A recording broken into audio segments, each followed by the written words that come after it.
नमस्कार दोस्तों, मैं कुणाल कुमार आज आपसे बात करने वाला हूं राहु और केतु के महागोचर को लेकर के। सबसे पहले तो दोस्तों मैं बता दूं कि गोचर क्या होता है। जब एक ग्रह एक राशि से दूसरी राशि में ट्रांजिट होता है तो इसको गोचर कहते हैं। यानी कि गोचर प्रेजेंट समय पर कौन ग्रह किस राशि में विद्यमान है।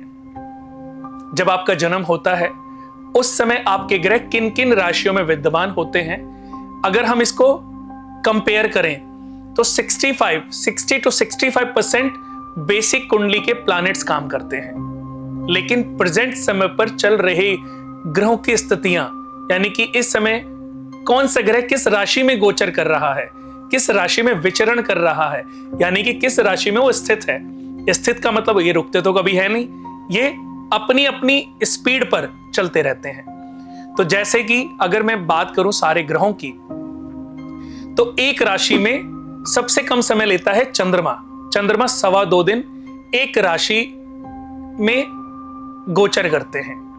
दूसरी राशि में जाने पर वो 2.25 दिन का समय लेते हैं। सूर्य अप्रोक्स 1 महीने।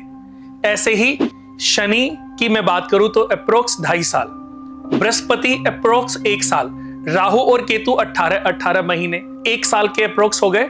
शुक्र, बुध और मंगल ये करीबन 30 to 45 डेज, इनकी गति के अनुसार ये एक राशि से दूसरी राशि में ट्रांजिट हो जाते हैं। यानी कि प्रेजेंट समय पे जो ग्रह जिस राशि में है उसी को हम गोचर कहते हैं। तो अभी जो राहु और केतु देवता हैं वो कन्या और मीन राशि में विद्यमान हैं, और जिनकी भी कन्या और मीन राशि है उनके लिए बड़ा अद्भुत योग बनने वाला है। 18 मई को ट्रांजिट तो हो गए हैं, लेकिन पूर्णतः रूप से वो प्रवेश करेंगे 30 तारीख को। 30 मई के बाद कन्या और मीन राशि वालों की तो बहुत तेजी से तरक्की, भाग्य में अपग्रेड होना, भाग्य में तरक्की होना, जितनी भी रुकावटें, जितनी भी परेशानियां, जितनी भी तकलीफें पिछले काफी समय से, करीबन 1-1.5 साल से मीन राशि और कन्या राशि वाले भोग रहे थे, उन सभी समस्याओं से मुक्ति मिलने वाली है। तो बात कर रहे हैं हम राहु और केतु के गोचर की। तो राहु और केतु का जो गोचर है वो दोस्तों सबसे पहले किस राशि में जाने वाला है उस पर बात करते हैं। कन्या राशि से सिंह राशि में केतु ट्रांजिट होने वाले हैं, और मीन राशि से कुंभ राशि में राहु ट्रांजिट होने वाले हैं। तो अब ये कुंभ राशि में और सिंह राशि में ट्रांजिट करेंगे, यानी कि गोचर करेंगे। करीबन 1.5 साल तक ये इन दोनों राशियों में विद्यमान रहेंगे। तो सबसे पहले बात करते हैं मेष राशि के अकॉर्डिंग। अगर हम बात करें मेष राशि की, तो मेष राशि के अकॉर्डिंग जो मीन राशि और कुंभ राशि वो उदित हो रही हैं 12वें और 6ठे घर में। यानी कि मेष राशि वालों के लिए भी बहुत अच्छा समय काफी समय से उनका चल रहा था। उनके शत्रु, उनके रोग, उनके ऋणों से उनको मुक्ति मिल रही थी। तो अभी मेष राशि से देखें या मेष लगन से देखें तो राहु 12 नंबर में थे। 12 नंबर का राहु ट्रैवल बहुत करा रहा होगा, थोड़े से लॉसेस भी दे रहा होगा, खर्चे बढ़ गए होंगे, कुछ ना कुछ परेशानियां भी उत्पन्न हो रही होंगी, उन सब से मुक्ति मिलने वाली है। यानी कि जो खर्चे थे उन पर नियंत्रण कसने वाला है। और मैं बात करूं केतु की, तो केतु आपकी जन्म कुंडली के 6ठे भाव में विद्यमान थे। 6ठे भाव में, यानी कि जहां पर कन्या राशि उदित हो रही थी। तो कन्या राशि में रोग, ऋण, शत्रु, मुसीबतें, परेशानी, इन सब से आप लोगों को छुटकारा मिलने वाला था। जब किसी व्यक्ति की जन्म कुंडली के 6ठे घर में केतु जाता है, तो केतु या किसी का भी केतु अगर 6ठे घर में विद्यमान हो, तो केतु चारों ओर सफलता, लोकप्रियता, आदर, सत्ताधिकार और बहुत ही प्रसन्नता का घोतक होता है। चहुमुखी सफलता दिलाता है।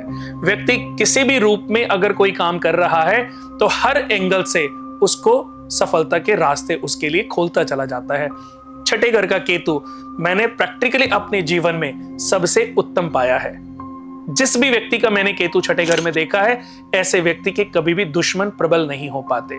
तो मेष राशि के एंगल से अगर मैं बात करूं तो केतु आपके जन्म कुंडली के छठे हाउस में विद्यमान थे, अब वो ट्रांजिट होंगे पंचम भाव में, यानी कि सिंह राशि में। तो मेष राशि वालों के लिए थोड़ा सा गुस्से पर नियंत्रण रखना बहुत जरूरी है।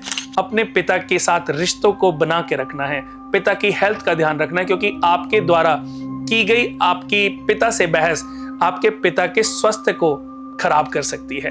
तो पिता से बिल्कुल बहस ना करें, क्योंकि पांचवें घर से पिता भी देखे जाते हैं और संतान भी देखे जाती है। तो आपने अपनी संतान और अपने पिता से अगले 1.5 साल बहस नहीं करनी, ना संतान को डांटना है, ना उनके ऊपर हाथ उठाना है, और ना पिता के साथ किसी भी तरीके से आर्ग्यूमेंट करना है, क्योंकि अगर ऐसा हुआ तो इससे आपके पिता के या जो आपके बच्चे हैं उनके स्वास्थ्य पर असर पड़ सकता है। दोस्तों, मेष राशि के बाद हम बात करेंगे वृषभ राशि की, लेकिन कोई मैं उपाय जरूर बताना चाहूंगा कि जिनका भी मेष राशि है, अगर उनको हार्ट की, बीपी की या पिता के स्वास्थ्य की या बच्चे से संबंधित कोई भी समस्या उत्पन्न हो रही है, तो मंगलवार के दिन 9 लड्डू का प्रसाद हनुमान जी के मंदिर में थोड़ा सा चढ़ा के और वो बचे हुए लड्डू बाहर बच्चों में बांट दें। ये करना आपकी समस्या से आपको काफी हद तक राहत दिलाएगा। और मेष राशि वाले मंगलवार के दिन पानी में 1 चुटकी रोली डालकर शिवलिंग पर अभिषेक करें और ओम सोम सोमेश्वराय नमः, ओम भौम भौमाय नमः का 5 मिनट जाप करें। आपकी समस्याएं 50 to 70% वीक हो जाएंगी। तो इस उपाय को आपने नोट डाउन कर लेना है। और वीडियो अच्छी लगे तो इसको शेयर जरूर करें, क्योंकि कई बार आपके द्वारा की गई कोई भी शेयर वीडियो किसी और को भी मुसीबतों से बचा सकती है और आपको पुण्य का भागीदार बना सकती है। अब बात करेंगे वृषभ राशि। वृषभ राशि के जो अकॉर्डिंग अगर हम बात करें तो राहु और केतु की जो पोजीशन थी वो 5th और 11th हाउस में बनी हुई थी। 5th और 11th हाउस में भी पोजीशन बिल्कुल अच्छी नहीं थी।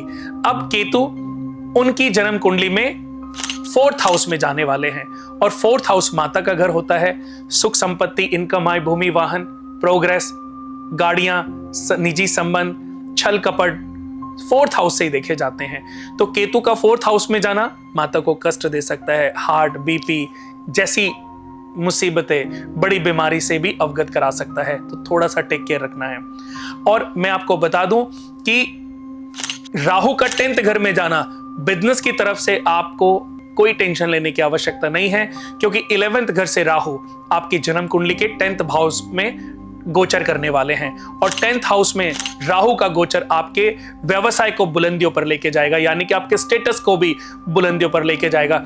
चापलूसों से अगर आप बच के रहे तो आपको कोई भी परेशानी जीवन में नहीं आएगी, लेकिन चापलूसों से बच के रहना है। केतु के लिए केतु का जो ट्रांजिट 4th हाउस में जाएगा, तो ऐसे व्यक्ति को, जितने भी वृषभ लगन वाले लोग हैं, एक चांदी का सिक्का हरिद्वार में बहते पानी में जल प्रवाह करें और सुबह उठ करके चांदी के गिलास में पानी पिएं और माता के चरणों को स्पर्श करते रहें। शुक्रवार के दिन कच्चे दूध में चीनी के दाने डाल करके शिवलिंग पे चढ़ाएं और ओम एहि जगह शुक्राय नमः इस मंत्र का जाप करें। आपकी माता के स्वास्थ्य में जो भी प्रॉब्लम आएगी उनसे काफी राहत मिलेगी। अगर मदर दूर रहती हैं तो एक चांदी की गोल डब्बी में 5 ग्राम केसर डाल के अपनी मदर को गिफ्ट कर दे और उनको बोले कि माता जी, मम्मा, आप अपने सोते समय इसको हमेशा अपने सिरहाने रखें। कभी कभी केसर का तिलक लगाना भी उनके लिए लाभदायक हो सकता है। अब बात करेंगे मिथुन राशि के अकॉर्डिंग। मिथुन राशि के अकॉर्डिंग केतु 3रे घर में जाएंगे और राहु 9th हाउस में जाएंगे। तो 3रा घर जो है माता के सुखों से, या अगर मैं बात करूं कि जो भी प्रॉपर्टी, इनकम, आय, भूमिवान जो भी प्रॉब्लम चल रही थी उनसे मुक्ति मिलने वाली है, क्योंकि केतु उनके 4th हाउस से निकल के 3rd हाउस में जाएंगे। और 3rd हाउस दोस्तों बहन भाइयों का है। भाइयों के साथ टकराव हो सकता है, भाइयों के जीवन में थोड़ा सा स्ट्रगल आ सकता है, कोई बड़ी बीमारी या कोई मेजर एक्सीडेंट भी हो सकता है। अगर आपका भाई आपके साथ रहता है तो भाई के साथ अपना रिलेशन, अपना बर्ताव बहुत अच्छा बना के रखें। और भाई के लिए आप हनुमान चालीसा कभी कभी ट्यूसडे या सैटरडे को पढ़ते रहें, इससे भी आपके भाई के जीवन में थोड़ी सी परेशानियों से उसको मुक्ति मिलेगी।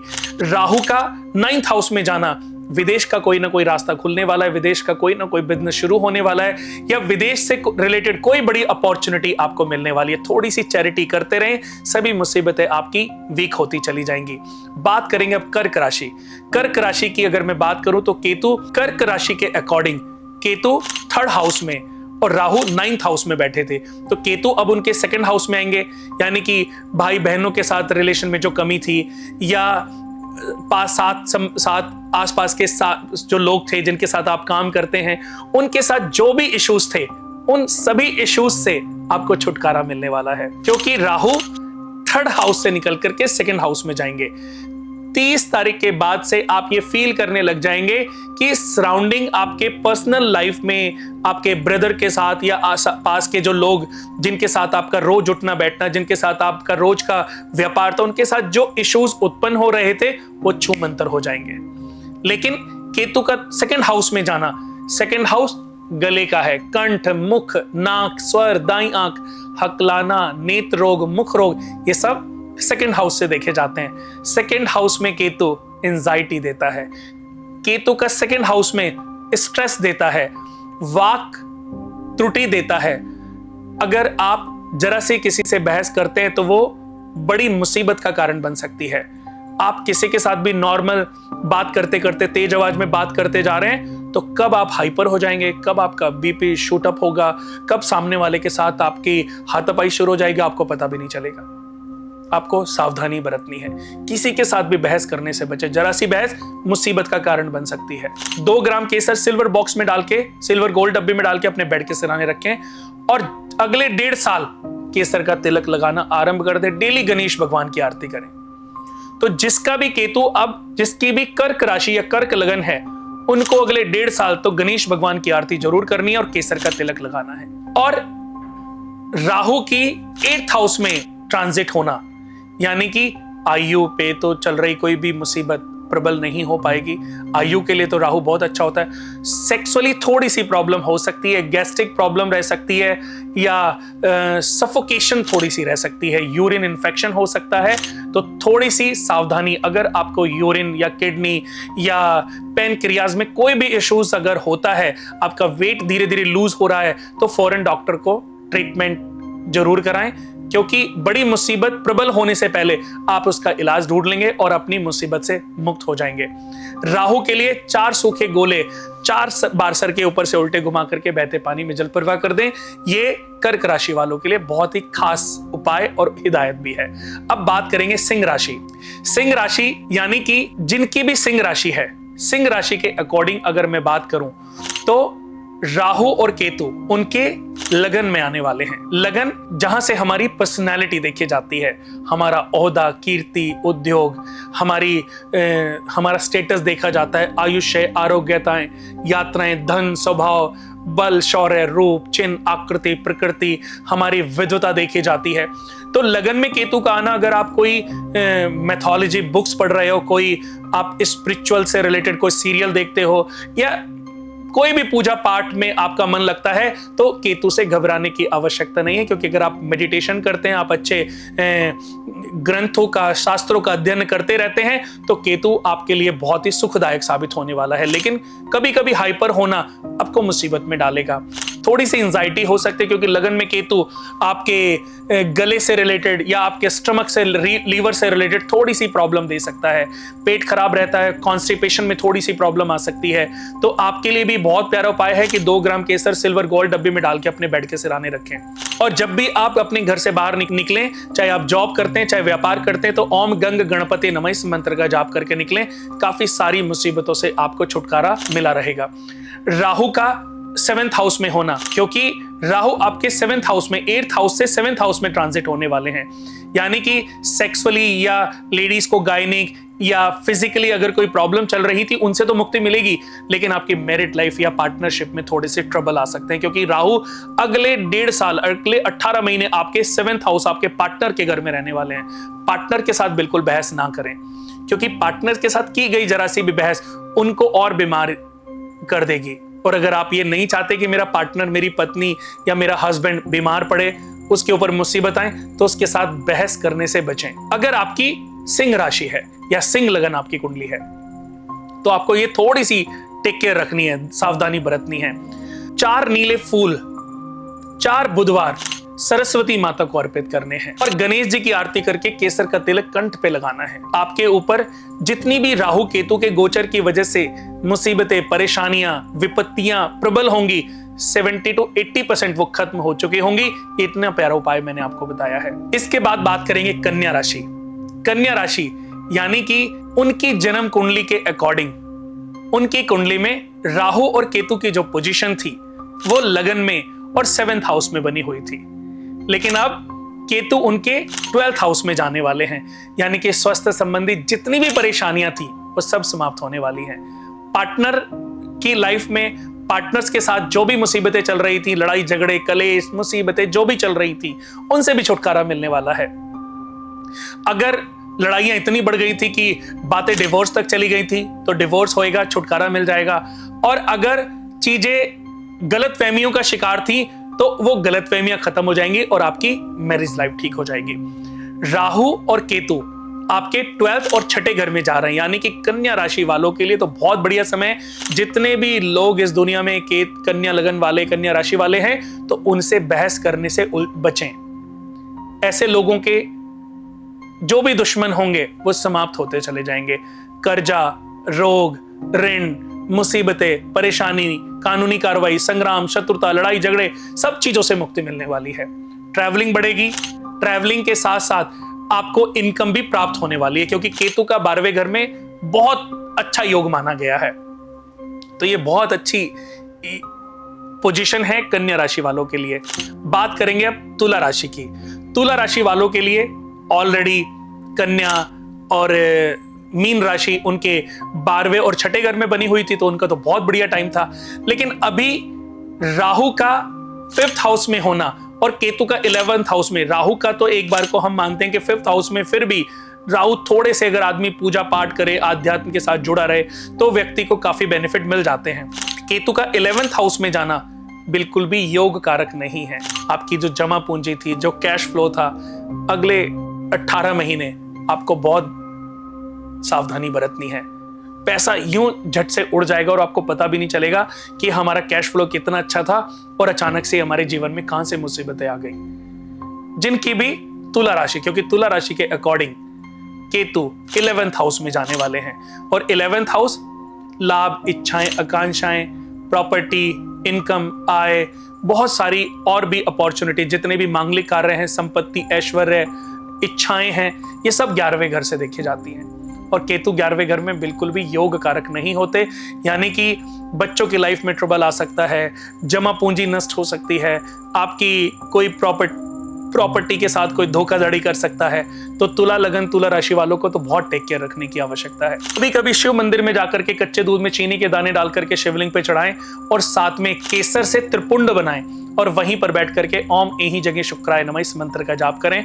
और जब इस चैंट को कर लें तो 3 बार आपने बोलना है ओम एहि स्त्री श्री बुधाय नमः, ओम एहि स्त्री केतुवे नमः, ओम एहि स्त्री केतुवे नमः, ओम एहि स्त्री केतुवे नमः। इस मंत्र का जाप करना है, या ओम स्त्राम स्त्रीम स्त्रोम सह केतुवे नमः, इस मंत्र का भी जाप कर सकते हैं। दोस्तों, मेरा सिर्फ यही कहना है कि अगर कुछ मंत्र चैंटिंग करने से बड़ी मुसीबतों से हम बच सकें तो हमें पूजा पाठ वाले रास्ते से कभी दूर नहीं जाना चाहिए। और मैंने देखा है कि मंत्र चैंटिंग और आध्यात्म हमें बहुत बड़ी बड़ी मुसीबतों से बचा लेता है। मेरे बहुत सारे ऐसे क्लाइंट्स हैं, बहुत सारे ऐसे मित्र हैं जो दूसरे धर्म में पैदा हुए, लेकिन फिर भी वो हिंदू मैथोलॉजी को समझते हैं और उसको अपने जीवन में लागू करके कभी कभी चैंटिंग करने का काम करते हैं। तो मुझे बड़ी खुशी मिलती है कि वो इतना बिलीव करते हैं हमारी मैथोलॉजी पर, हमारे धर्म पर। अब बात करेंगे वृश्चिक राशि पर। वृश्चिक राशि के अकॉर्डिंग जो कन्या राशि है वो 11th और 5th हाउस में थी, उसके अकॉर्डिंग राहु और केतु 10th और 4th हाउस में ट्रांजिट होने वाले, यानी कि राहु 4th हाउस में जाएंगे और केतु 10th घर में। आपको हड्डियों से रिलेटेड प्रॉब्लम हो सकती है, आपकी बैक इश्यूज हो सकता है, बैक में कोई प्रॉब्लम बढ़ सकती है, कोई मेजर एक्सीडेंट भी हो सकता है, या बिजनेस में कोई बड़ा लॉस, बड़ा उठापटक भी हो सकता है, लेकिन ऐसा ना हो उसके लिए केसर का तिलक अपने माथे पर और अपनी नाभि पर और अपने कंठ पर कहीं पर भी एक जगह लगाना आरंभ कर दे और गणेश जी की आरती करें। और राहु का 5वें घर में संतान और पिता के घर में गोचर होना संतान और पिता से की गई बहस गलत फहमियों को शिकार कर सकते हैं। कोई तीसरा आप दोनों के रिश्तों में एंट्री करेगा और आपके रिश्ते को तबाह कर देगा। तो कोशिश करें आपके पिता के साथ भी और आपके बच्चे के साथ भी आपके जरा सी भी इश्यूज डेवलप ना हो, क्योंकि किसी के भी भड़काने से ये दोनों रिश्ते खराब हो सकते हैं। और इसके लिए बहुत प्यारा उपाय है कि महीने में एक शुक्रवार देसी घी की जोत जलाएं और मां भगवती का पाठ करें और केसर का तिलक माथे पर, कंठ पे या नाभि पे लगाएं, गणेश जी की आरती करें। ये आपको बहुत सारी मुसीबतों से मुक्ति दिला सकता है। बात करेंगे अब धनु राशि की। धनु राशि के अकॉर्डिंग जो राहु और केतु की पोजीशन 10th और 4th हाउस में बनी हुई थी, अब वो 9th और 12th हाउस में, 9th और 3rd हाउस में जाने वाले, यानी कि केतु 9th हाउस में जाएंगे और राहु 3rd हाउस में जाएंगे। यानी कि भाई बहनों के साथ भी थोड़ी सी टेक केयर रखनी है, गलत फहमियां डेवलप हो सकती हैं। केतु का ट्रांजिट, केतु का गोचर बहुत अच्छा है, यानी कि अगर आप थोड़ी सी भी पूजा पाठ करते हैं तो उस पूजा पाठ का जबरदस्त फल, यानी कि कहते हैं ना कि नॉर्मली अगर आपको 10% फल मिलता था तो इसका 100 गुना फल मिल सकता है। ये पोजीशन अब ऐसी है। केतु को 6ठे, 9वें और 12वें घर में अच्छा माना जाता है, लेकिन इन तीनों में भी 6ठे घर में और 9वें घर में सबसे अच्छा माना गया है। और राहु को 3रे, 6ठे और 11वें घर में अच्छा माना गया है। तो 9वें घर में केतु अच्छा फल तो देते हैं, लेकिन साथ में ब्रह्म दोष, क्योंकि ब्रह्मा जी का वास होता है। तो केतु का 9th हाउस में होना ब्रह्म दोष अगर देता है तो उसके लिए मेरा एक छोटा सा एक उपाय है कि आप कभी भी जीवन में अगले 18 महीने में जितनी जल्दी करें उतना अच्छा है, थर्सडे या संडे को पुष्कर में ब्रह्मा जी के दर्शन करके आए। या मैं उन लोगों के लिए जो विदेश में रहते हैं तो वो थोड़ा सा चैरिटी करते रहें, अपने पूर्वजों के नाम पर, अपने गुरुओं के नाम पर, अपने पिता के लिए कुछ ना कुछ चैरिटी करें, तो उससे उन लोगों को बड़ा फायदा मिलने वाला है। 6 शुक्रवार 1.25 किलो आलू उबालकर हल्दी से लेपकर गाय को खिलाएं। एक ये उपाय जितने भी लोगों की धनु राशि है और मीन राशि उनके लिए बड़ा प्यारा और अद्भुत उपाय है। और केसर, 2 ग्राम केसर स्टील की डब्बी में डाल के किसी भी मंदिर में दान कर दें। अब बात करेंगे मकर राशि की। मकर राशि के अकॉर्डिंग राहु और केतु का जो ट्रांजिट है वो 2nd हाउस में होने वाला है। 8वें घर में केतु जाएंगे और 2nd हाउस में राहु जाएंगे। तो वाक पटुता बहुत अच्छी हो जाएगी, बोलचाल, मेल मिलाप आपका बढ़ने वाला है। अपनी बातों से किसी को भी आप अपनी तरफ रिझा लेंगे। जिनकी मकर राशि या मकर लगन है, आपके जो भी काम रुक रहे थे वो काम बनने लगेंगे।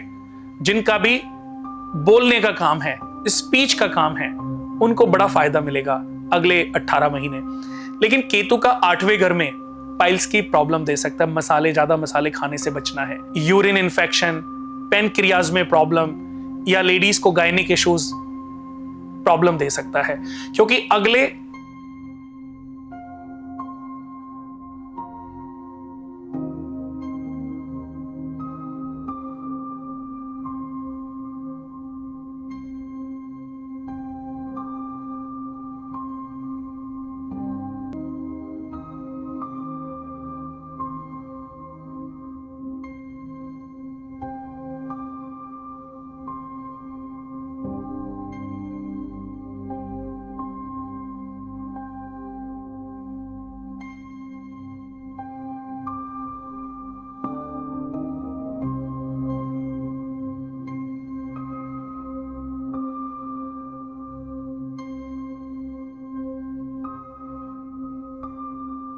उसके बाद बात करेंगे कुंभ राशि।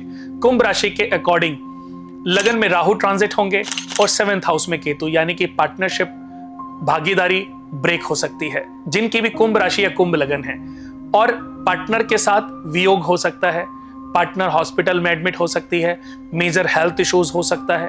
तो ऐसा अगर होता है तो अपने हाथों से अपने पार्टनर को माथे पर और कंठ पर केसर का तिलक लगाएं और अपने पार्टनर के लिए दुर्गा सप्तशती का पाठ करें। कभी भी आपका पार्टनर हेल्थ इश्यूज, हेल्थ से पीड़ित होता है तो उसके समक्ष बैठ करके कोई भी एक मैथोलॉजी की बुक्स ले आएं और उसको कुछ पेज पढ़ना शुरू कर दें। आपकी प्रॉब्लम, समस्याएं जो हैं वीक होती चली जाएंगी। और 8 शनिवार पीपल के पेड़ पर जल चढ़ाएं, 8 शनिवार, और उसी की जड़ के नीचे 4 मुखी दीपक थोड़े से काले तिल डाल करके जलाएं। इससे भी आपकी समस्या काफी हद तक वीक रहेगी। अब बात करेंगे मीन राशि। मीन राशि के अकॉर्डिंग, जैसा कि मैंने बताया कि मीन राशि में राहु विद्यमान थे और कन्या राशि में केतु विद्यमान थे। तो मीन राशि से 12वें घर में राहु और छठे घर में केतु। अब 12वें घर में राहु का और छठे घर में केतु का होना तो बहुत ही विलक्षण योग बनने वाला है। यानी कि मीन राशि वालों की अगले 1.5 साल बल्ले ही बल्ले होने वाली है, क्योंकि मंगल भी उनके छठे घर में आएंगे। अब ज्वालामुखी योग कहां बना? जितने भी कुंडलियों में 12 चार्ट हैं उसमें सबसे टॉप पोजीशन मंगल और केतु की छठे घर में है। यानी कि उनके बारे में कोई बुरा सोचेगा भी तो वो बर्बाद हो जाएगा। मीन राशि वालों के लिए ना तो बुरा सोचना है ना बुरा करना है। अगर हम उनके साथ जरा सी बहस भी कर लेते हैं तो हमें ही बहुत बड़ा नुकसान हो सकता है। तो जाने अनजाने कभी आप किसी ऐसे आदमी से ना उलझ जाओ जिसकी मीन राशि या मीन लगन था। तो उन लोगों से बहुत ही टेक केयर। कोई गलती से भी गलती हो जाए तो भगवान से क्षमा माफी मांग ले। छठे घर में मंगल भी शत्रुहंता होता है और केतु भी शत्रुहंता होता है। जब ये दोनों ग्रह मिलेंगे, ज्वालामुखी उत्पन्न होगा तो इस घर का विनाश करेगा। और ये घर किसका है? शत्रुओं का, रोग का, ऋणों का, बीमारी का, परेशानियों का, कलेशों का, इन सब से मुक्ति मिलती चली जाएगी। आपके फादर की लाइफ में, आपकी मदर की लाइफ में कोई भी एक्स्ट्रा व्यक्ति इन्वॉल्व हो रहा है, उसके साथ मिसहैपनिंग हो सकती है। बहुत डीप है एस्ट्रोलॉजी। मैंने जितनी बात करी ये तो भी 1% भी नहीं करी। अगर 24 घंटे भी मुझे मिले तो राहु और केतु के गोचर पर मैं आप लोगों से बात कर सकता हूं, आप लोगों को समझा सकता हूं। लेकिन समय की क्योंकि कमी होती है तो मैं डिटेल्स में ना जाते हुए, क्योंकि लोगों को भी उतना मजा नहीं आएगा, तो बहुत मैंने सूक्ष्म में जितना अच्छा बताने की जरूरत थी मैंने आपको राहु केतु के गोचर का विश्लेषण किया है। वीडियो अच्छी लगे तो इसको सेव कर लें और इसको शेयर करें। चैनल को सब्सक्राइब नहीं किया है तो सबसे पहले हमारे चैनल को सब्सक्राइब करें। आज के लिए बस इतना ही। फिर किसी टॉपिक के साथ